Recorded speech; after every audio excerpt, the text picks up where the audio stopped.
Ikaw yung babae na pinapangarap, pinahanap, pinagilap mula pa nung umpisa. Sana makita naman kasama, makaya ka para madama naman at tinatangin na ganda. Kakaiba sa lahat, ikaw yung babae na sa'kin nagpapasaya. Pero bakit ba? Ano ba naman ang nangyayari sa'kin pag nakikita kita? Para ba nahihiya? Hindi ko maipikas, hindi ko mailakas. Paano ko ba sasabihin na nadarama? Hindi ko maipaliwanag sa iyo pagkat ako ay pinangungunahan ng kaba. Paano ko ba sasabihin, paano nga aminin ang salita na mahal na kita? Siguro nga talaga naman na magkaiba ang pagitan natin dalawa. Ikaw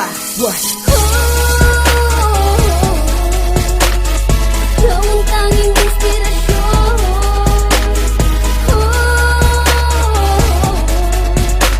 Pangarap na kita magpasa hanggang ngayon.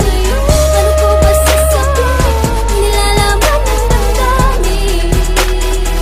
Dahil hindi ko maaaring mahal kita. Ikaw ang tanging inspirasyon ng buhay ko. Hindi ko lahat nakita ang mga katangi-tangi bagay na gusto ko sa isang babae na. Pero nagbabaka sakali kahit napakahirap, pinipilit ko na maabot kita. Kahit na alam ko na lang itado pa ang pagitan natin dalawa, tanging inspirasyon pa rin kita para mahalin. Ang katulad mo na babae na nais mo pa sa'kin.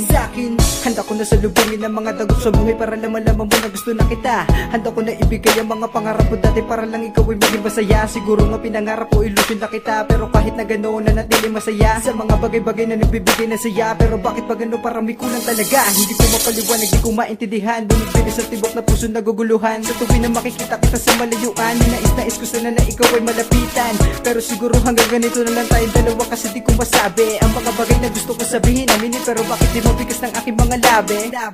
Ano bang nais na ipadama? Bakit di masabi? Kaharap ko na, kasi nga naman na umuurong aking tila sa tuwing kaharap na kita. Para bang inakapusin na habol ng hininga. Gusto ko sabihin baka lang ako mapahiya. Sadyang ganito lamang siguro talaga pag ikaw ay umiibig na. Ikaw ang tanging inspirasyon.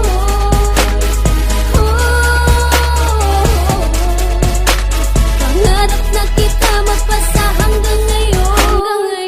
Paano ko ba sasabihin ang nilalaman ng damdamin? Dahil hindi ko maaming mahal kita.